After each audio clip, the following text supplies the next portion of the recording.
ठीक है, तो बच्चों आज हम आपको पढ़ा रहे हैं ये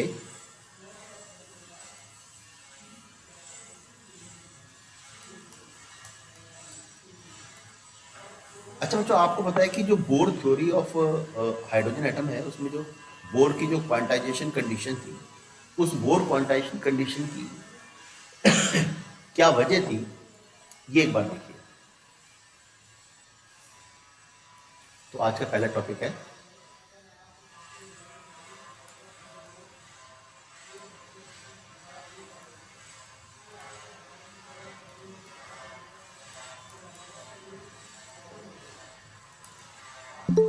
derivation for bore quantization condition. क्या वजह थी जो बोर ने एक आइडिया लगाया था और सबको, दुनिया वालों को पेश किया वो आइडिया, और वो सक्सेस भी किया। पहले बच्चों इस बात को आप इस तरीके से समझिए कि जो हमने आपको बात बताई थी वहाँ पर कि बोहर ने क्या चीज़ बताई थी।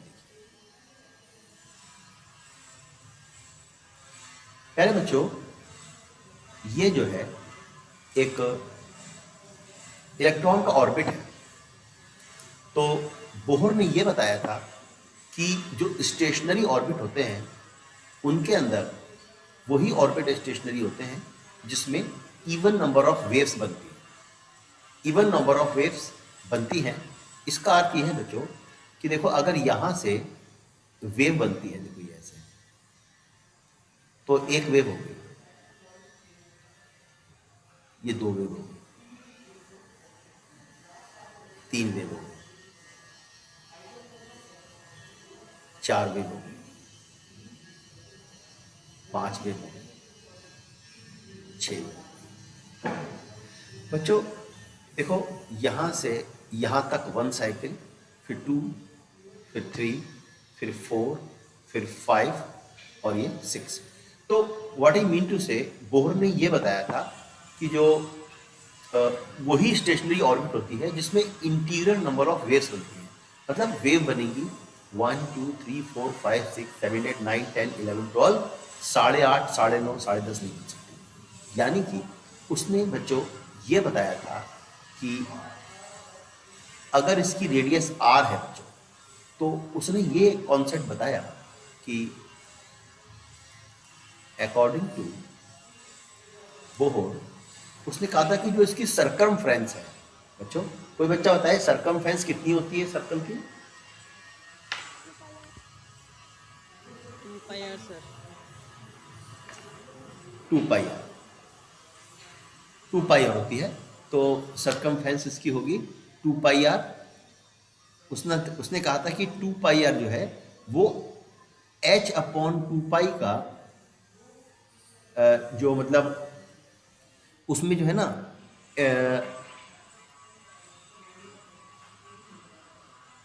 सॉरी ये तो हमें ड्राइव करना है। मतलब कहने का ये है कि 2πr में जो वेवलेंथ बनेंगी वो इंटीग्रल नंबर बनेंगी, मतलब n लैम्डा। 2πr में n लैम्डा वेव बनेंगी, मतलब जहां n की वैल्यू कितनी है 1 2 3 एंड सो ऑन। अब यहां पे बच्चों r की वैल्यू कितनी होती है बच्चों? ये जो लैम्डा होता है बच्चों, ये कितना होता है h/mv।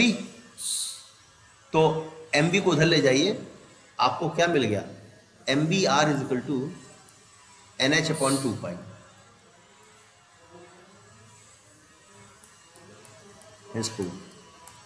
इस तरीके से उसने अपनी बोर क्वांटाइजेशन कंडीशन प्रूव करी थी बच्चों। आई होप कि समझ में आया ये आपके। हेलो, यस सर, आगे सर। आ गया? चलिए अब हम आगे चलते हैं। ये देखो यहाँ पर जो बात मैंने आपको बताई ये लिखी हुई है। According to de Broglie stationary orbit is that in which contain integral number of de Broglie waves. तो 2πr और n लैम्डा यहाँ से ये प्रूव हो गया बच्चों। अब इसकी लिमिटेशंस क्या क्या थी, बोर थ्योरी की लिमिटेशंस। तो बच्चों बोर थ्योरी की लिमिटेशन जो है, थोड़ा सा आप इनको पढ़ लेंगे बच्चों। लिमिटेशन इसकी क्या क्या थी This theory is applicable for simplest atom with one electron only and fails for atoms of other element with more than one electron. मतलब एक इलेक्ट्रॉन के लिए तो ये थ्योरी वैलिड है, अगर मोर देन वन इलेक्ट्रॉन है तो ये फेल है, पहली लिमिटेशन. दूसरी, Bohr theory does not explain why the orbits of electrons are taken as circular while elliptical orbits are also possible. मतलब बोर ने सर्कुलर ऑर्बिट ली है जबकि कुछ ऑर्बिट इलिप्टिकल भी होती हैं. इसका रीजन वो नहीं बता पाया था. प्यारे बच्चों, इसका रीजन वो नहीं बता पाया था, तो इसलिए ये उसकी थ्योरी फेल हो गई. अब हम आगे चलते हैं. तीसरा, Bohr theory does not explain. बच्चों, Bohr theory does not explain the fine structure of spectral lines even in hydrogen atom. आपको पता है कि लाइमन, बामर, पाशन, ब्रैकेट और पिफुंड नाम की सीरीज होती हैं, और इन सीरीज को जब इलेक्ट्रॉन माइक्रोस्कोप से देखा जाता है बच्चों, तो ये फर्दर जो है बारीक बारीक लाइनों में देखी गई. ये जो फाइन स्ट्रक्चर है, एक लाइन के अंदर बहुत सी लाइन, फाइन स्ट्रक्चर, इसको वो एक्सप्लेन नहीं कर पाया था. तो तीसरी उसकी लिमिटेशन ये हो गई बच्चों, तीसरी उसकी लिमिटेशन ये हो गई. अब आगे चलते हैं. चौथी लिमिटेशन उसकी ये है बच्चों, मैं ये चाहूंगा कि एक विद्यार्थी जरा पढ़ के सुनाए चौथी लिमिटेशन क्या है. पढ़ो बेटा.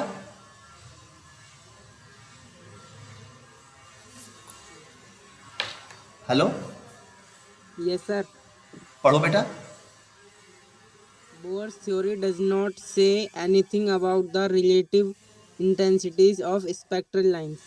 यस, मतलब कोई लाइन तो ज्यादा ब्राइट थी, कोई कम ब्राइट थी, तो उसकी वजह नहीं बता पाया. अगला पॉइंट पढ़ो.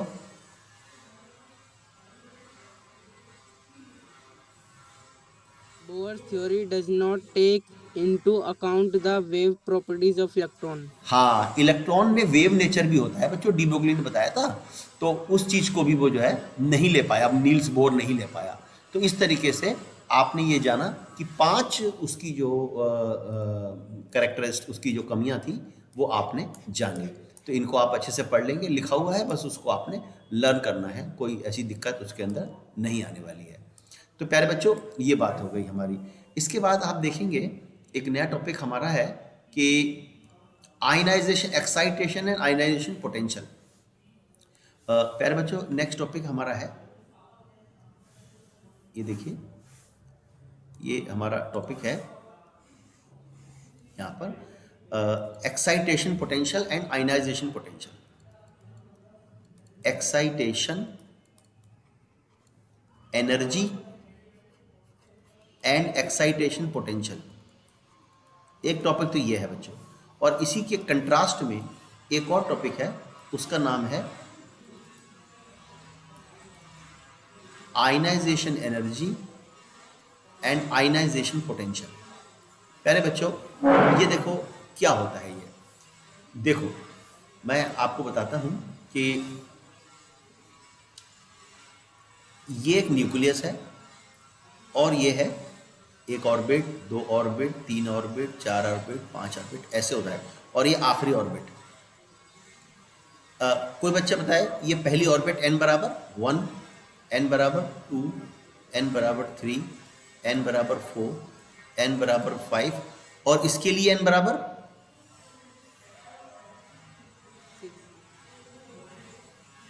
बच्चों, इसके लिए n बराबर इन्फिनिटी. ये लास्ट ऑर्बिट है बच्चों, ये लास्ट ऑर्बिट है, इसके लिए n बराबर इन्फिनिटी.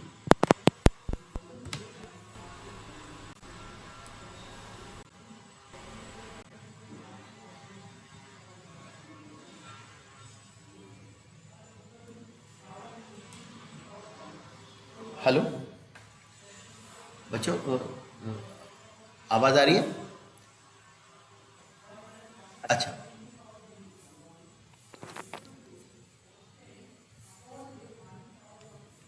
अब बच्चों देखो, ऐसा है कि जो एक्साइटेशन एनर्जी क्या होती है. प्यारे बच्चों, बात दरअसल ये है कि पहली ऑर्बिट से दूसरी में भेजना, इसको बोलते हैं first excitation energy. First excitation energy ये बराबर होती है पहली से दूसरे में भेजना। तो इसका जो अंतर होगा वो होगा E2 minus E1। E2 minus E1। और प्यारे बच्चों, मुझे तो याद है, शायद आपको भी याद हो कि मैंने आपको जो अलग अलग एनर्जी बताई थी वो कितनी थी? वो इतनी थी। जो पहली स्टेट थी उसकी एनर्जी कोई बच्चा बताए कितनी? Minus, perfect. ऐसे ही -3.4, -1.51, ऐसे ही E4 थी पॉइंट समथिंग समथिंग, और E इंफिनिटी थी 0। ये एनर्जी थी। तो प्यारे बच्चों, अगर इलेक्ट्रॉन को ग्राउंड स्टेट से और भेजना है अगली दूसरी ऑर्बिट में, उसको बोलते हैं फर्स्ट एक्साइटेड स्टेट। प्यारे बच्चों, ये जो n बराबर 1 है ना, इसका नाम होता है ग्राउंड स्टेट। कोई बच्चा बताएगा n बराबर 2 को क्या बोलते हैं? फर्स्ट एक्साइटेड स्टेट बोलते हैं बच्चे इसको। बिल्कुल सही कहा। तो बेटा 1 से 2 में भेजने के लिए जो एनर्जी चाहिए वो कहलाती है फर्स्ट एक्साइटेशन एनर्जी, और वो मिलती है नंबर 2 वाले ऑर्बिट की एनर्जी -1 की, यानी कि E2 माइनस E1 -3.4 -13.6। प्यारे बच्चों, ये 10.2 आ जाएगी इलेक्ट्रॉन वोल्ट। ये आ जाएगी। इसको बोलते हैं फर्स्ट एक्साइटेड स्टेट में भेजने के लिए रिक्वायर्ड एनर्जी, मतलब फर्स्ट एक्साइटेशन एनर्जी। बच्चों, कोई बच्चा बताए इतनी एनर्जी देने पर इलेक्ट्रॉन किस ऑर्बिट से किस में जाएगा?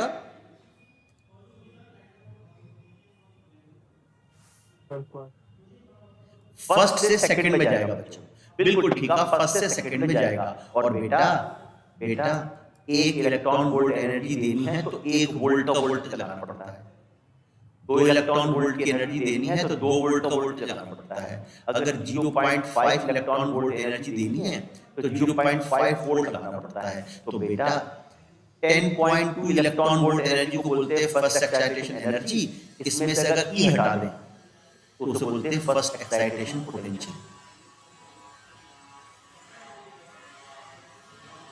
इतना वोल्ट लगाने पर वो चला जाता है बच्चों फर्स्ट से सेकंड में।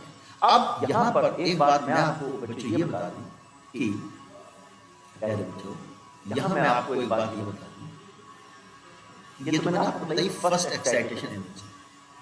First excitation energy. अब क्या है, जो सेकंड एक्साइटेशन एनर्जी है उसको आप थोड़ा ध्यान से समझिए। सेकंड एक्साइटेशन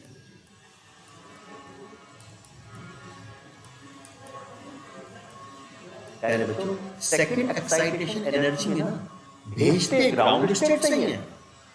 ग्राउंड से सेकंड एक्साइटेड मतलब n बराबर 3, मतलब n बराबर 1 से n बराबर 3 में भेजना है। मतलब ग्राउंड स्टेट से सेकंड एक्साइटेड स्टेट भेजना है मुझे। तो आप मुझे ये बताइए, जब हम ऐसे भेजेंगे तो जो सेकंड एक्साइटेशन एनर्जी है, बताओ वो क्या माइनस क्या होगी? यहां तो मैं लिख देता हूं E1, यहां बताओ क्या आएगा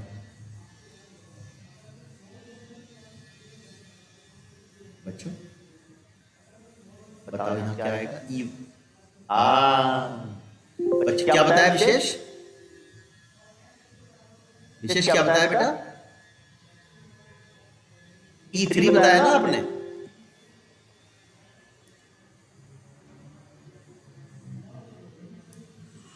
E3 बताया, वेरी गुड बेटा, E3 बताया आपने।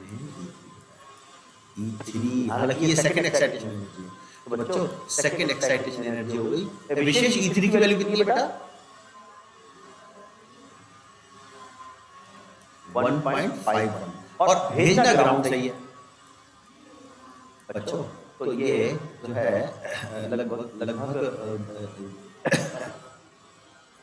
1 10 में से 1 या 9, 5 से RGS 0 और ये जो है 12.0। बच्चों ये है सेकंड एक्साइटेशन एनर्जी। तो कोई मुझे बताए कि सेकंड एक्साइटेशन पोटेंशियल कितना होगा?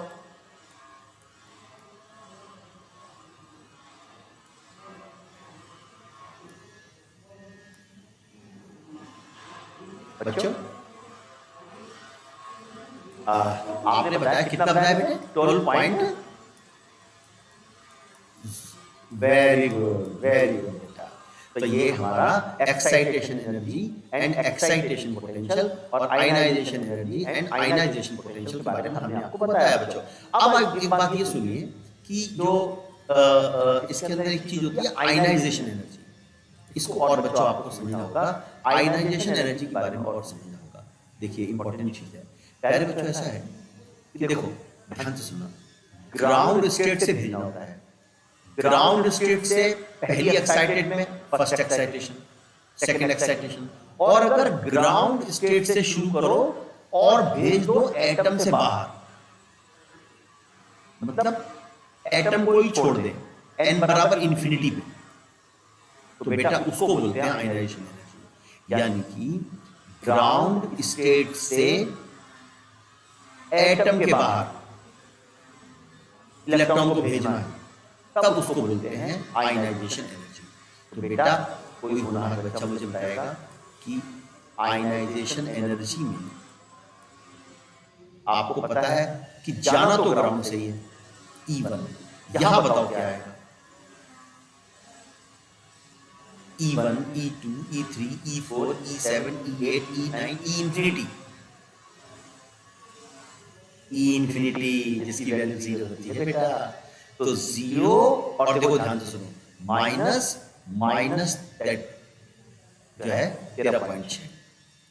बेटा जो आयनाइजेशन एनर्जी आएगी ना, वो आएगी 13.6 इलेक्ट्रॉन वोल्ट, और आयनाइजेशन पोटेंशियल आएगा 13.6 वोल्ट। प्यारे बच्चों बात दरअसल ये है बच्चों कि अगर जो है जैसे मैंने आपसे कहा कि ये न्यूक्लियस है, ये पहला, दूसरा, तीसरा, चौथा, पांचवा। अच्छा n बराबर 1 में इलेक्ट्रॉन की एनर्जी होती है -13.6 इलेक्ट्रॉन वोल्ट। ये मिनिमम है, और n बराबर इंफिनिटी में वो होती है 0। तो बच्चों यहां से और यहां भेजना है, तो बेटा जितनी एनर्जी कम है उतनी ही दे दो, मतलब 0 माइनस 13.6। जो ग्राउंड स्टेट की एनर्जी होती है ना, उसी को प्लस में लिख दो, तो आपको आयनाइजेशन एनर्जी मिल जाती है, और ई हटा दो तो आयनाइजेशन वोल्टेज मिल जाता है बच्चों। तो ये चीज हमने आपको बताई, और इसी चीज के साथ हमारा एटम्स हुआ खत्म। इसी के साथ हमारा एटम्स हुआ खत्म बच्चों, या एक्साइटेशन एनर्जी। हाँ है बेटा, बिल्कुल नहीं, ग्राउंड से ही भेजना। ये बात ध्यान रखनी है आपने कि ग्राउंड से फर्स्ट, ग्राउंड से सेकंड, ग्राउंड से थर्ड, ग्राउंड से इंफिनिटी, और ग्राउंड स्टेट n बराबर 1 होता है, और फर्स्ट एक्साइटेड स्टेट n बराबर 2 होता है। तो आयनाइजेशन एनर्जी में देखो, ये देखो आयनाइजेशन, ये देखो, ये हमने E1 में, ये देखो पहली निकाली, तो हमने देखो ये दूसरी वाली निकाली ना, 13.6 घटाया बार बार, ये भी 13.6 घटाया, और आयनाइजेशन एनर्जी में भी 13.6 घटाया है। यानी कि जाना हमेशा कहां से है बच्चों? ग्राउंड स्टेट से। I hope it is clear. Okay बच्चों, ये बात ध्यान रखनी है आपने। अब प्यारे बच्चों हम फटाफट आते हैं अपने न्यूक्लियाई पार्ट पर। प्यारे बच्चों न्यूक्लियाई पार्ट जो है, इसके अंदर आप देखेंगे कि क्या बात हमको बतानी है। पहले बात तो एटॉमिक मास यूनिट। बेटा कार्बन 12 एटम जो होता है ना, उसको स्टैंडर्ड रेफरेंस लिया गया है बेटा, है। तो आज जो एक्सेप्टेड चीज है वो कार्बन 12 एटम के मास का 1/12, उसको 1 AMU कहते हैं। आप जानते हैं कि मास का यूनिट ग्राम, किलोग्राम, मिलीग्राम वगैरह वगैरह होता है, लेकिन एटॉमिक लेवल पर एएमयू होता है। वो कार्बन 12 एटम के मास का 1/12 है। और इसको आप सॉल्व करेंगे तो ये इतना आ जाता है, इतना आ जाता है। याद रखना बहुत आसान है, जितना प्रोटॉन का चार्ज है ना, बिल्कुल उतना ही प्रोटॉन के चार्ज में 1.67 इंटू 10 की पावर -27 होता है प्रोटॉन का चार्ज नहीं, सॉरी, प्रोटॉन का मास। तो प्रोटॉन के मास के लगभग बिल्कुल बराबर ही होता है एएमयू। एएमयू एटॉमिक लेवल का एक मास है। तो एक एएमयू इतने किलोग्राम होता है बच्चों। अब यहाँ पर एक बात आपको ये बताई जाएगी कि आइंस्टाइन ने कुछ बड़े सिग्निफिकेंट काम किए थे। उसने क्या किया वो आपको मैं बताऊंगा। पहले आइंस्टाइन की इक्वेशन से मैं आपको बता दूं, आप सभी जानते हैं, इसमें ज्यादा एक्सप्लेन करने वाली कोई चीज नहीं, mc²। इस इक्वेशन से एक एएमयू के इक्विवेलेंट एनर्जी कैसे निकालेंगे। आइंस्टाइन ने कहा था कि मास के इक्विवेलेंट एनर्जी निकाली जा सकती है, तो उसने एक एएमयू के इक्विवेलेंट एनर्जी निकाली। यहां लिख दिया 1.66 इंटू 10 की पावर -27 और सी लिख दिया 3 इंटू 10 की पावर 8 का स्क्वायर। तो सॉल्व करने पर सपोज x जूल आ गया बच्चों, कितना आ गया x जूल। फिर उसने क्या किया प्यारे बच्चों, अगर जूल को इलेक्ट्रॉन वोल्ट में बदलना है तो 1.6 10 की पावर -19 से भाग देना होता है, और अगर मेगा इलेक्ट्रॉन वोल्ट में बदलना है तो 1.6 इंटू 10 की पावर -13 से डिवाइड करना होता है। ऐसा करने पर ई आ जाता है मेगा इलेक्ट्रॉन वोल्ट में, और आंसर आता है 931.5। मतलब अगर कोई आपसे कहे कि आप 1 एएमयू के इक्विवेलेंट एनर्जी निकालो, तो आप mc² से निकालोगे। ऐसे m लिखोगे, c² लिखोगे, कुछ आएगा, भाग दोगे, 931 आएगा, है बच्चों। लेकिन अब आपको एक फैक्ट याद कर लेना है कि 1 एएमयू मास के इक्विवेलेंट एनर्जी इतनी होती है,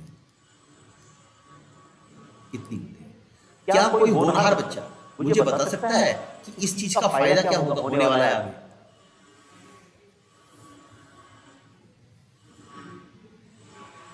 बच्चों क्या आप मुझे बता सकते हो इसका क्या फायदा होगा?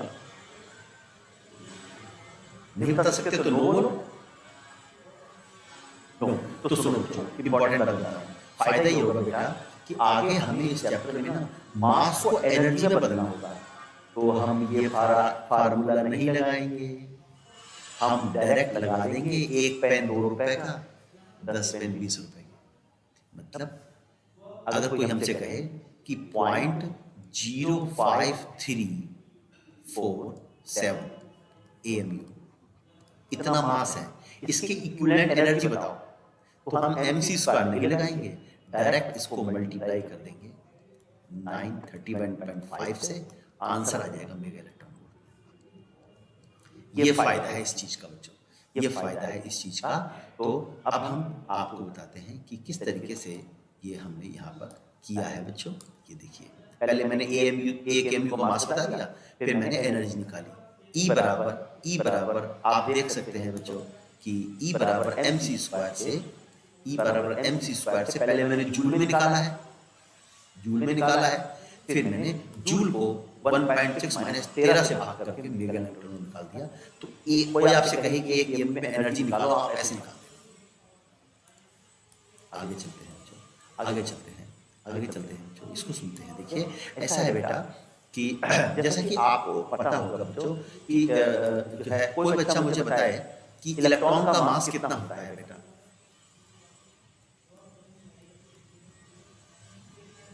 बच्चों किसी को याद है इलेक्ट्रॉन का मास? हाँ, इतना मास होता है इलेक्ट्रॉन का बेटे। अब 9.1 10 की पावर -31, इसी मास को अगर एएमयू में निकालना हो तो वो पिछले वाले मास से हम कन्वर्ट करके निकाल लेंगे, और इतना होता है। इलेक्ट्रॉन का मास एएमयू में इतना होता है 0.00, पेपर में आएगा तो दे रखा होगा 55 एएमयू। प्रोटॉन का मास इतना होता है एएमयू में, काफी ज्यादा है इलेक्ट्रॉन से। न्यूट्रॉन का मास प्रोटॉन के लगभग बराबर है, यहाँ आता है 73.00, यहाँ आता है 86। तो न्यूट्रॉन का मास प्रोटॉन से थोड़ा सा ज्यादा होता है। इलेक्ट्रॉन का मास बहुत थोड़ा होता है और हाइड्रोजन एटम जो है बेटे 1H1 होता है। एक प्रोटॉन और एक इलेक्ट्रॉन होता है हाइड्रोजन एटम। तो बेटा अगर हाइड्रोजन एटम का मास कोई पूछे तो प्रोटॉन के मास में इलेक्ट्रॉन का मास जोड़ दो। प्रोटॉन के मास में आता है आखिर में 73 और यहाँ आता है 0073 0005 या 06 मान लो, चलो इसको 0073 0006, तो यहाँ पे 78 हो जाएगा बस इतना। यानी कि मतलब कहने का यह है हाइड्रोजन एटम का मास न्यूट्रॉन से कम है और प्रोटॉन के अप्रोक्सीमेटली इक्वल है। यहाँ पे 78 है, यहाँ पर 73। प्रिसाइसली अगर बोले तो सबसे हल्का इलेक्ट्रॉन, उससे भारी प्रोटॉन, उससे भारी हाइड्रोजन एटम, सबसे भारी न्यूट्रॉन। ये कंपैरिजन आपको आगे कुछ मदद करने वाला है, तो इसीलिए आपको ये बात बताई गई है। आगे चलते हैं। इलेक्ट्रॉन वोल्ट क्या होता है बच्चों? इलेक्ट्रॉन वोल्ट क्या होता है प्यारे बच्चों? तो सुनिएगा। इलेक्ट्रॉन वोल्ट देखो 1 वोल्ट के वोल्टेज में 1 वोल्ट के वोल्टेज में 1 इलेक्ट्रॉन जितनी एनर्जी, काइनेटिक एनर्जी गेन करता है या लूज करता है। लूज कब करेगा कि देखो बेटा ये इलेक्ट्रॉन है ना, और उसको सामने मिला पॉजिटिव वोल्टेज, इधर माइनस है और इधर प्लस है और ये पोटेंशियल डिफरेंस है 1 वोल्ट का, तो ये एक्सेलरेट हो जाएगा इस तरफ। मतलब अगर इलेक्ट्रिक फील्ड की डायरेक्शन बदलता है तो ये एक्सेलरेट होगा, तो आपको पता है ना। तो इलेक्ट्रॉन को अगर फेवरेबल वोल्टेज मिल गया तो वो एक्सेलरेट होगा, अगर उल्टा वोल्टेज मिल गया तो डी एक्सेलरेट यानी कि लूज भी कर देगा एनर्जी को। तो व्हाट आई मीन टू से बच्चों कि आप इसको ऐसे लर्न कर लेंगे कि 1 electron volt is the energy, amount of energy gained or lost by electron while moving through a potential difference of 1 volt। और यानी कि बच्चों 1 इलेक्ट्रॉन वोल्ट एनर्जी बराबर होती है 1 इलेक्ट्रॉन का चार्ज इनटू में 1 वोल्ट। इस वाले फार्मूले से W बराबर Q। ये एनर्जी है, ये चार्ज है, ये वोल्टेज है। तो चार्ज लिख दिया 1 इलेक्ट्रॉन, वोल्टेज लिख दिया 1 वोल्ट, तो एनर्जी को 1 इलेक्ट्रॉन वोल्ट कहते हैं, 1 इलेक्ट्रॉन वोल्ट कहते हैं। अब यहां मैंने चार्ज कायम ले लिया कूलाम, 1.6 इंटू 10 की पावर -19 कूलाम इंटू में 1 वोल्ट। तो बच्चों ये आ गया 1.6 इंटू 10 की पावर -19 कूलाम इंटू वोल्ट को जूल कहते हैं। W बराबर QV, कूलाम इंटू वोल्ट को जूल कहते हैं। यानी कि 1 इलेक्ट्रॉन वोल्ट एनर्जी इतनी जूल के बराबर होती है।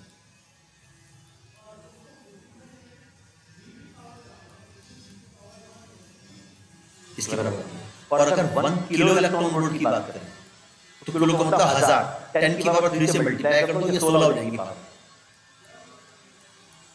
और अगर तुम्हें मेगा इलेक्ट्रॉन वोल्ट की बात करनी है, मेगा में 10 की पावर 6 होते हैं इलेक्ट्रॉन वोल्ट। 10 की पावर 6 इंटू 1.6 इंटू 10 की पावर -19, 19 में से 6 गए, 1.6 इंटू 10 की पावर -13। यानी कि अगर 19 पावर आए तो इलेक्ट्रॉन वोल्ट, 16 पावर आए तो किलो इलेक्ट्रॉन वोल्ट और 13 पावर आए तो मेगा इलेक्ट्रॉन वोल्ट। बच्चों हमें इलेक्ट्रॉन वोल्ट को न्यूमेरिकल करते समय जूल में बदलना होता है तो हम बदल लेते हैं, कभी कभी नहीं भी बदलना होता, वो डिपेंड करता है कि सिचुएशन क्या है, उसी हिसाब से हम यहाँ पर बात को आगे बढ़ाएंगे। तो ये इलेक्ट्रॉन वोल्ट की डेफिनेशन मैंने आपको बता दी, ये प्रूफ करने बता दिया, ये kilo electron mega electron volt ये सारा। इसके बाद बच्चों मैं आपको बता दूं कि यहाँ पर बच्चों एटम का जो रिप्रेजेंटेशन होता है वो कैसे होता है, हालांकि आप जानते हैं, पर होता है कि ZXA इस टाइप से हम किसी न्यूक्लियस को रिप्रेजेंट करते हैं। बच्चों बताइए हमारे चैप्टर का नाम क्या है?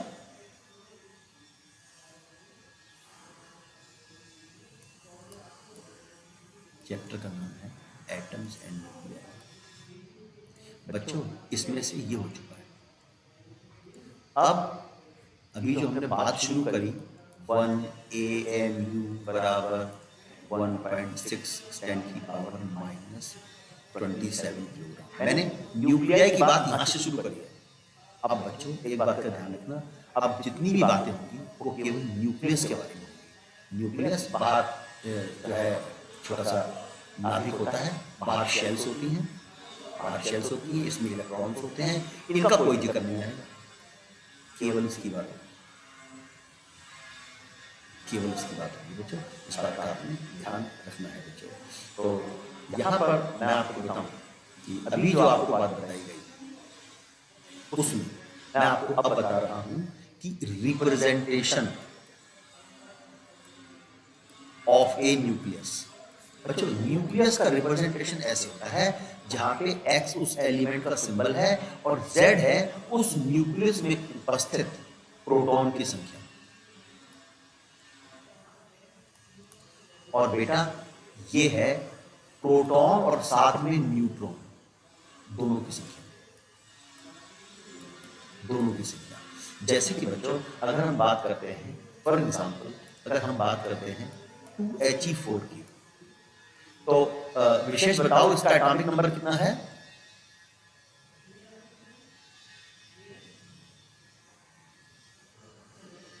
कोई बच्चा बताए एटॉमिक नंबर कितना है हीलियम का? 2। और मास नंबर कितना है? मास नंबर है 4। तो बेटा Z बराबर 2, इसका मतलब इसमें जब प्रोटॉन की संख्या होगी ना बच्चों, वो कितनी होगी? देखो नंबर ऑफ प्रोटॉन्स कितनी हो जाएंगी? 2। और ये होता है ना A बराबर 4, मतलब number of neutron plus proton कितने हो गए? 4। तो बच्चों नंबर ऑफ न्यूट्रॉन कैसे निकालते हैं? निकालते हैं mass number minus atomic number, ऐसे निकालते हैं। यानी कि 4 माइनस 2 यानी कि 2, 4 माइनस 2 यानी कि 2, यानी कि ये जो न्यूक्लियस हुआ ये ऐसा हो गया कि इसके अंदर प्रोटॉन होंगे 2 और न्यूट्रॉन होंगे 2। ये आपका हीलियम का न्यूक्लियस है,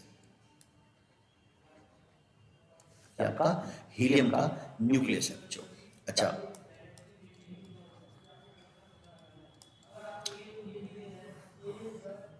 कोई बच्चा बताए इसमें प्रोटॉन की संख्या कितनी होगी क्लोरीन में?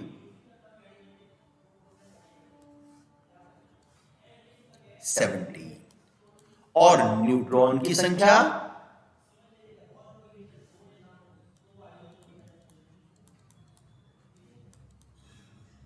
Very good, very good. ये है A, ये है Z, यानी कि 35 माइनस 17 बराबर 18, ये होगा 18 है।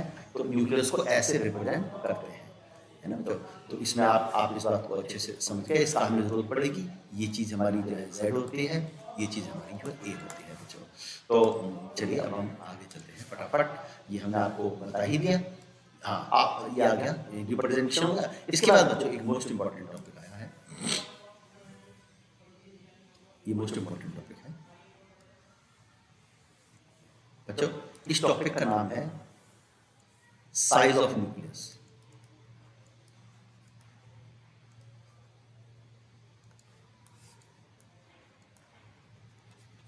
साइज ऑफ न्यूक्लियस का मतलब होता है कि न्यूक्लियस कितना बड़ा है, कितना छोटा है, जैसे कि नाम से स्पष्ट है बच्चों। तो मैं आपको बता दूं कि एक न्यूक्लियस साइज ऐसे निकालते हैं कि साइज मतलब वॉल्यूम, साइज मतलब वॉल्यूम। जैसे कि मान लीजिए कि आप कोई जो है तरबूज खरीद जाते हैं, तो छोटा तरबूज, बड़ा तरबूज और बड़ा तरबूज। तो बेटा जितना बड़ा तरबूज उतना ज़्यादा उसका वॉल्यूम, उतनी ज़्यादा उसकी रेडियस, उतना ज़्यादा उसके अंदर मटेरियल। तो साइज निकालने के लिए साइज को हम R बोलते हैं, और साइज को हम ऐसे बोलते हैं, इसमें कॉन्सेप्ट वेरी सिंपल लगा देते हैं। हम ये लगाते हैं बच्चों कि volume of a nucleus is proportional to mass number. Volume of a nucleus is proportional to mass number. ये की कॉन्सेप्ट है बच्चों। की कॉन्सेप्ट ऐसे है कि देखिए हमारी एक क्लास है, 12th की क्लास, उसमें जो है बैठती है, इसमें हमने गर्ल्स बिठाई हैं, इसमें हमने बॉयज बिठाए, गर्ल्स और बॉयज बिठाए हैं। ठीक वैसे कि जैसे न्यूक्लियस में होते हैं प्रोटॉन पॉजिटिव, इलेक्ट्रॉन नेगेटिव, ऐसे हमने गर्ल और बॉय को दिया। मान लीजिए हमारी क्लास में जो है फॉर एग्जांपल 10 गर्ल हैं और जो है हमारी क्लास में मान लीजिए 18 बॉयज हैं, तो 28 बच्चों की क्लास है, हमें इतनी बड़ी क्लास चाहिए। अब मान लीजिए हमारी क्लास में 100 गर्ल्स हैं और 108 बॉयज हैं, तो इतनी बड़ी क्लास के लिए ये क्लास काफी नहीं होगी बच्चों, हमें बड़ा हॉल कमरा लेना पड़ेगा। उसमें हम इधर बिठाएंगे 100 गर्ल्स को, इधर बिठाएंगे 118 बॉयज को। व्हाट आई मीन टू से, जितना ज्यादा उस हॉल में बैठने वाले लोगों की संख्या उतना बड़ा हॉल, मतलब वॉल्यूम जो है प्रोपोर्शनल होता है मास नंबर के। किसी न्यूक्लियस का जो वॉल्यूम है बच्चों, वो उसके मास नंबर के प्रोपोर्शनल होता है। ये की कॉन्सेप्ट इसमें लगाया जाएगा बच्चों, ये की कॉन्सेप्ट इसमें लगाया जाएगा। जब ये की कॉन्सेप्ट लगाया जाएगा तो आपको यहाँ पर मिलने वाला है एक नतीजा। लेकिन क्या है कि नतीजा तो हमें नतीजा हमें याद हो जाता है, लेकिन जो कॉन्सेप्ट है अगर हम वो भूल गए तो हमें फिर रटना पड़ेगा बच्चों। जैसे मैंने अभी हॉल का एग्जाम्पल देके आपको बताया, ऐसे ही बच्चों आप इस बात को समझेंगे कि volume of a nucleus proportional to mass number. अब कोई बच्चा बताए वॉल्यूम कितना, क्या फार्मूला होगा वॉल्यूम का? 4/3 पाई आर क्यूब। अच्छा, यहां पर मैंने एक बार देखो वॉल्यूम है ना मास नंबर के प्रोपोर्शनल बोला। अब मास नंबर में बेटा प्रोटॉन की संख्या भी आती है और न्यूट्रॉन की संख्या भी आती है। न्यूक्लियस के अंदर जितने प्रोटॉन है जितने न्यूट्रॉन है, सारी की संख्या का जोड़ मास नंबर के प्रोपोर्शनल होता है। तो अच्छा, अब यहां पर आप देखिए 4/3 प्रोपोर्शनल टू ए हो गया, 4/3 कांस्टेंट है तो हट गया वो, तो आर क्यूब प्रोपोर्शनल टू ए हो गया, यानी कि आर प्रोपोर्शनल टू ए की पावर 1/3। यानी कि जो साइज है, यानी कि रेडियस है, वो मास नंबर की पावर 1/3 पर डिपेंड कर रहा है बच्चों। यहाँ पर एक कांस्टेंट आता है आर नॉट, उसको न्यूक्लियर यूनिट रेडियस बोलते हैं। ये कांस्टेंट है, इसकी भी वैल्यू 1.1 फर्मी होती है। फर्मी मतलब 10 की पावर -15। तो बच्चों ये जो की कॉन्सेप्ट इसके अंदर है वो ये बन गया कि आर जो है मास नंबर की 1/3 पावर के प्रोपोर्शनल, ये की कॉन्सेप्ट है। आंसर आया और ये फाइनल आंसर है। अब ये फाइनल आंसर बच्चों, अब पेपर में सवाल आता है। अब सुनो क्या सवाल आया पेपर में बच्चों। हम यहां पर आपको बताएं कि पेपर में जो सवाल आता है वो किस टाइप से आता है बच्चों। पेपर में सवाल ऐसा आया कि आपसे कहा उन्होंने कि भैया कि एक जो है ना,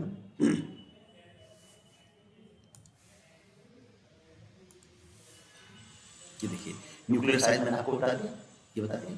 अब देखिए पेपर में क्या सवाल है। पेपर में ये सवाल है बच्चों, आपसे कहा कि रेशियो ऑफ रेडियस बताओ। एक ले लिया 3x8, एक ले लिया 40y125। तो इसका मास नंबर ए हो गया 8 और इसका मास नंबर हो गया 125। आपसे पूछा कि इनकी रेडियस को कंपेयर करो, कंपेयर करो। तो बच्चों यहां पर आप देखिए एक की रेडियस तो है 8 और दूसरे की एक का मास नंबर 8 है, दूसरे का 125 है, और हमसे पूछा है इनकी रेडियस को कंपेयर करो। तो बच्चों हम इस फार्मूले से करेंगे। हम कहेंगे कि हम जानते हैं r बराबर r नॉट ए की पावर 1/3, ये कांस्टेंट है, ये वेरिएबल है, तो r प्रोपोर्शनल टू ए की पावर 1/3। तो बच्चों r2 upon r1 is equal to a2 upon a1 की पावर 1/3। कोई गर्ल बताए a2 कितना है?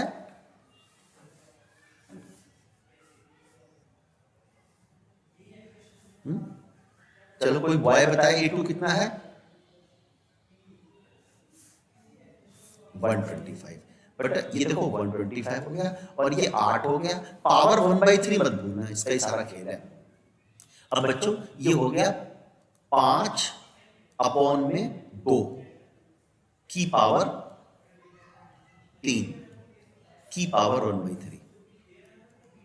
देखो क्योंकि 5 पंजे 25 पंजे 125, 2 दूनी 4 दूनी 8। अब यहां से बच्चों देखो ये 3 से 3 कट गया है बच्चों, कट गया तो आंसर आ गया 5/2।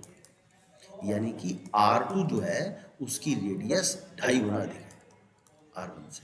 R2/R1 इज इक्वल टू हो गया है 5/2, यानी कि 5:2। तो इस टाइप का सवाल पेपर में आता है। सीबीएसई में छोटा छोटा सवाल आता है। बेसिकली तो आपको पता है कि सीबीएसई में जो रीजनिंग बेस्ड न्यूमेरिकल हमेशा रीजनिंग बेस्ड क्वेश्चन आते हैं। मतलब अगर आपसे कोई डायरेक्ट पूछ ले साइंस के बारे में बताओ तो कोई भी बता देगा, नकल बता देगा, इसलिए ऐसे कमाता है ऐसे जाता है। तो चलिए हम आगे चलते हैं। ये हमने आपको बता दिया साइंस के बारे में, न्यूमेरिकल भी कराती है सीबीएसई का। जो इसके बाद एक चीज आती है न्यूक्लियर डेंसिटी। पहले बच्चा ऐसा होता है कि जो डेंसिटी होती है ना बेटा, डेंसिटी सभी बच्चे अच्छे से जानते हैं कि डेंसिटी बराबर मास अपॉन वॉल्यूम होता है बच्चों। तो सुनो, हम सारी बातें न्यूक्लियस की करने जा रहे हैं, जैसा आपको पता है चैप्टर का नाम है डी पार्ट का। तो बेटा इसका मास कितना होगा? बेटा सुनो, न्यूक्लियस का जो मास होता है ना, वो उसमें रहने वाले लोगों के मास के सम के बराबर होता है। तो न्यूक्लियस में कौन कौन होता है बेटा? प्रोटॉन और न्यूट्रॉन। और अभी मैंने आपको एक आइडिया दिया था कि प्रोटॉन और न्यूट्रॉन का मास लगभग बराबर है बेटा, 1.00 और आपके 73, और ये तो है आपका प्रोटॉन का मास, और न्यूट्रॉन का है 1.0078। प्यारे बच्चों, प्रोटॉन न्यूट्रॉन का मास लगभग बराबर लेके हम इस काम को करते हैं। हमने प्रोटॉन न्यूट्रॉन का लगभग बराबर मास मान लिया m। अब मैं आपसे कहता हूं मुझे न्यूक्लियस का मास निकालना है। तो न्यूक्लियस में रहने वाले पार्टिकल्स का लगभग मास m, प्रोटॉन और चाहे न्यूट्रॉन। अब इसमें कितने पार्टिकल हैं उनसे मल्टीप्लाई कर दो। कोई बच्चा बताएगा न्यूक्लियस में उपस्थित कुल पार्टिकल्स की संख्या कितनी होती है?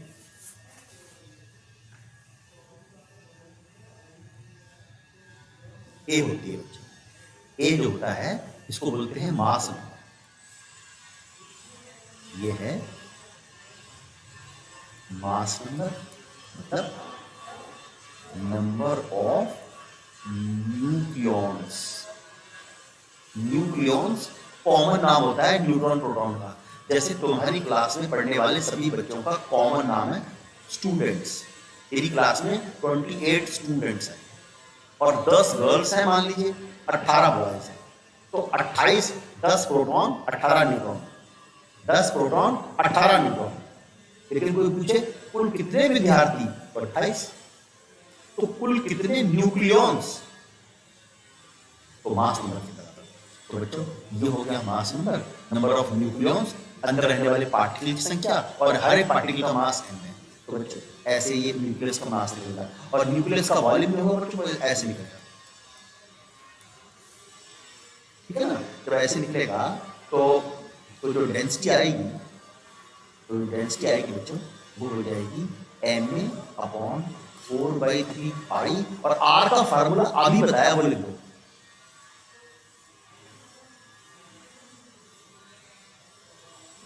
r का फार्मूला अभी मैंने आपको बताया बच्चों, वो लिख दो। वो लिख दिया फार्मूला। जब आपने फार्मूला लिख दिया बच्चों, तो फार्मूला लिखने के बाद बच्चों आपको क्या मिलता है? फार्मूला लिखने के बाद बच्चों आपको मिलता है, यहाँ पर बच्चों मिलता है ma/4/3 पाई r0 का क्यूब इंटू में, देखो बेटा 3 से 3 कट जाएगा a। अब देखने वाली बात क्या है? देखो देखने वाली बात यह है बेटा कि a कट गया, और एक बड़ा शानदार हमें रिजल्ट, एस्टॉनिशिंग रिजल्ट हमको मिलता है कि 3m/4πr0 क्यूब। बच्चों ये एस्टॉनिशिंग रिजल्ट इसलिए है क्योंकि इसमें मास नंबर नहीं आता। मास नंबर नहीं आता तो एक बड़ा कंसेप्ट हमको मिलता है कि density is independent of mass number. Density mass number पे डिपेंड नहीं करती, यानी कि चाहे हो हाइड्रोजन या हो यूरेनियम, चाहे हो हाइड्रोजन चाहे हो यूरेनियम, दोनों की डेंसिटी सेम होती है। अब बच्चों के एग्जाम में एक सवाल आया कि जैसे अभी मैंने आपको बताया था, एक सवाल आया था कि आपसे कहा 3x4 और 17y35, आपसे कहा इनकी डेंसिटी का रेशियो बताओ। तो बेटा प्यारा बच्चा, होशियार बच्चा कहेगा density of x and y 1:1। Reason भी देगा, वो कहेगा साहब डेंसिटी जो है ना मास नंबर पे, एटॉमिक नंबर पे डिपेंड नहीं करती, वो तो सबकी कांस्टेंट होती है। अगर कोई पूछ लेगा कि भैया इसके साइज का रेशियो बताओ, तब वो बच्चा बाकायदा वैसे करेगा, वो बताया था जो R1/R2 A1/2 तो रेडियस डिपेंड करती है मास नंबर पे और डेंसिटी डिपेंड नहीं करती है बच्चों मास नंबर पे। तो ये चीज़ हमने आपको बताई, ये डेंसिटी के बारे में बताया, सारा इंडिपेंडेंट होती है, ये सारा बताया और इसके ऊपर CBC क्वेश्चन भी बताया बच्चों। इसके बाद बच्चों हम आगे चलते हैं, बच्चों और हम आपसे ये बात करते हैं कि एक टॉपिक है मास डिफेक्ट। मास डिफेक्ट बहुत इंपॉर्टेंट है। हेलो बच्चों, क्या सभी लोग मेरी आवाज़ को सुन पा रहे हैं ठीक से? आपको मेरी आवाज़ पहुंच रही है बच्चों? ओके बच्चों, ओके। तो देखो ये मोस्ट इंपॉर्टेंट टॉपिक है, ये है, इसका नाम है मास डिफेक्ट। और मास डिफेक्ट जो होता है बच्चों, न्यूक्लियस को बनाने वाले पार्टिकल्स का मास और न्यूक्लियस का mass as a total, as a whole, उनका डिफरेंस होता है। इसका मतलब ये है बच्चों कि देखो, मान लीजिए बच्चों हम आपसे ये कहते हैं बच्चों कि न्यूक्लियस के अंदर ये 1 2 3 4 5 6, मान लीजिए 6 प्रोटॉन है, 1 2 3 4 5 6 7 प्रोटॉन है बच्चों। मैं आपसे ये कहता हूँ कि इसके अंदर जो है इस टाइप से ये पार्टिकल्स रखे हैं बच्चों। मैं आपसे ये बताता हूँ कि ये है प्रोटॉन्स और ये है न्यूट्रॉन्स, ये है न्यूट्रॉन्स, प्रोटॉन और न्यूट्रॉन। तो बच्चों ऐसा है, अगर मैं कहूं कि न्यूक्लियस का मास कितना होगा, अच्छा बच्चों ये तो आप जानते हो कि प्रोटॉन की संख्या को क्या बोलते हैं बच्चों? Z। और कोई बच्चा बताएगा न्यूट्रॉन की संख्या को क्या बोलते हैं? कोई होशियार बच्चा बताएगा? वेरी गुड बच्चों, प्रोटॉन होते हैं Z और न्यूट्रॉन होते हैं A-। ध्यान दो सुनना, अगर मैं आपसे कहूं कि बेटा न्यूक्लियस का मास निकालो, तो आप में से हर एक बार प्यारा बच्चा कह देगा सर जी प्रोटॉन के मास को न्यूट्रॉन के मास से जोड़ दो। मैं कहूंगा ठीक है बेटा, तो देखो Z तो है प्रोटॉन्स, हर प्रोटॉन का मास mp है, हर न्यूट्रॉन का मास mn है। तो बच्चे ने कहा सर जी सबका मास जोड़ दो, तो Z हो गया प्रोटॉन का मास और न्यूट्रॉन का मास हो गया A-Z इंटू mn। बच्चों ये जो है ना उसका मास हो गया, सारे पार्टिकल्स का मास हो गया, एक तरीके से ये न्यूक्लियस का मास हो गया बच्चों। तो देखो बच्चों क्या ये पूरे न्यूक्लियस का मास हो गया? बताओ बच्चों, ये न्यूक्लियस का मास हो गया ना बच्चों? बिल्कुल सही कहा आपने, कहा जितने प्रोटॉन थे उनका मास सम कर लिया, जितने न्यूट्रॉन थे उनका मास सम कर लिया, तो डेफिनेटली ये न्यूक्लियस का मास हो गया बच्चों, बिल्कुल सही आपने कहा। लेकिन प्यारे बच्चों, अगर हम इस न्यूक्लियस का मास एज ए होल निकालें, पूरे इस न्यूक्लियस को तोल लें और मान लीजिए उस न्यूक्लियस का मास हो गया mn, तो देखा यह जाता है कि न्यूक्लियस का मास उसको बनाने वाले पार्टिकल्स के मास से थोड़ा कम पाया जाता है, क्यों उस बारे में हमें चर्चा करनी है, लेकिन उस अंतर को ही मास डिफेक्ट कहते हैं। मतलब जो वास्तव में मास होना चाहिए बच्चों, जो वास्तव में मास होना चाहिए वो इतना होना चाहिए,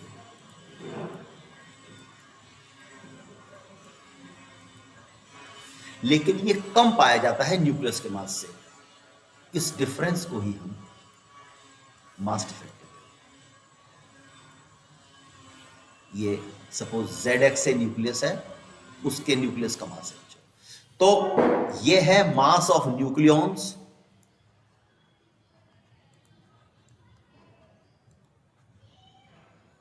ये है मास ऑफ न्यूक्लियॉन्स और ये है रेस्ट मास ऑफ न्यूक्लियस।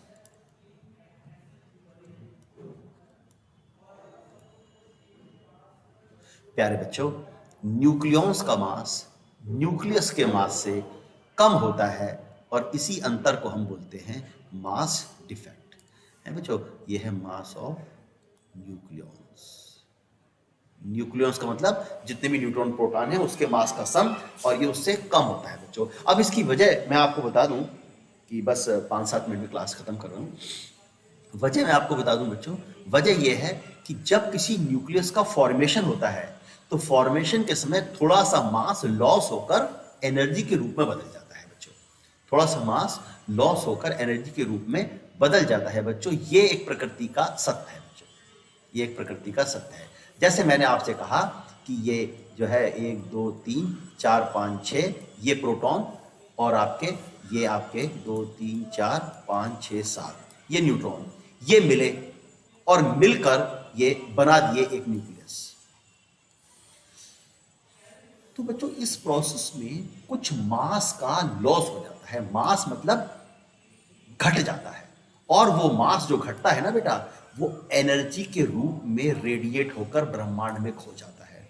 ये देखो, ये है सारे प्रोटॉन, ये है सारे न्यूट्रॉन, ये आपस में, वैज्ञानिकों का मानना है ऐसा, ये सारे प्रोटॉन, ये है सारे न्यूट्रॉन, ये सारे आपस में जुड़कर बना दिए एक न्यूक्लियस। तो इस प्रोसेस में कुछ मास टूट गया, मास टूट गया, ब्रह्मांड में विलीन हो गया, और वो मास जो टूटा ये एनर्जी के रूप में ब्रह्मांड में चला गया, यानी कि डेल्टा एम इंटू सी स्क्वायर जूल। बच्चों, डेल्टा एम इंटू सी स्क्वायर जूल।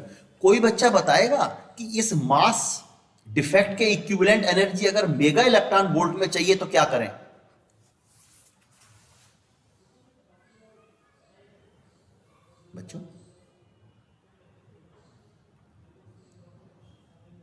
बच्चों ऐसा है, अगर ये मास किलोग्राम में है तो सी स्क्वायर से मल्टीप्लाई करके जूल में आ जाए, और अगर ये मास है एएमयू में तो बच्चों इसको डायरेक्ट मल्टीप्लाई कर देते हैं 931.5 से, तब एनर्जी ये ऐसे आ जाती है। और प्यारे बच्चों, ये जो एनर्जी आती है ना, इसका एक खास नाम है, इसको बाइंडिंग एनर्जी कहते हैं। बाइंडिंग एनर्जी कहते हैं बच्चों, है बच्चों। इसका मतलब यह है कि जो है न्यूक्लियॉन्स का मास माइनस न्यूक्लियस का मास, इसको बोलते हैं मास डिफेक्ट, और मास डिफेक्ट के इक्विवेलेंट जो एनर्जी होती है उसको बोलते हैं बाइंडिंग एनर्जी। बच्चों सबकी समझ में आया? हेलो बच्चों, समझ में आया? हेलो, हाँ। तो बेटा देखो, ये कंसेप्ट विशेष बेटा जरा एक बार पढ़ के तो सुनाना बेटा, जरा क्या लिखा है ये मास डिफेक्ट के बारे में, क्या लिखा है, पढ़ के सुनाना बेटा।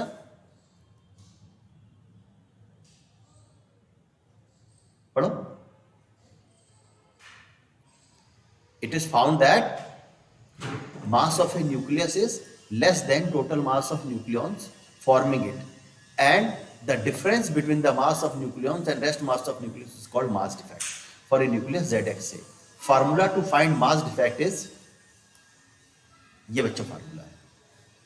और इसमें एक बात और है कि अगर कोई कहे कि भैया जो है इसके अंदर जो है ना जो है ना, हम न्यूक्लियस का मास निकलने का एटम का मास ले रहे हैं, मास ऑफ एटम ले रहे हैं, एटम का मतलब इलेक्ट्रॉन ऐड हो गए, तो इलेक्ट्रॉन यहां भी ऐड कर दो, यहां इलेक्ट्रॉन ऐड करोगे तो ये मास ऑफ हाइड्रोजन एटम हो जाता है, Z times of mass of hydrogen atom plus A minus Z mass of neutron, minus यहां पर N हट जाता है, इसका मतलब होता है ये एटम का मास। तो वैसे भी कभी कभी ऐसा होता है कि ऐसे भी ये निकल जाता है बच्चों, कभी कभी। हालांकि मेन फार्मूला इसका यही है, ये वाला फार्मूला इसका मेन है बच्चों। ये आपका मास डिफेक्ट का फार्मूला मैंने आपको बता दिया बच्चों।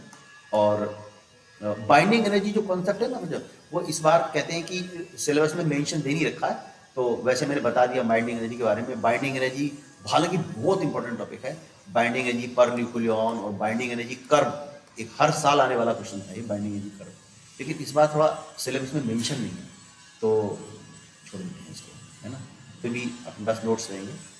अब इसके बाद एक रहेगा न्यूक्लियर फिजन और न्यूक्लियर फ्यूजन। बच्चों एक ये दो टॉपिक, छोटा सा न्यूक्लियर फिजन और न्यूक्लियर फिजन यहाँ पर रहता है बच्चों, हाँ, तो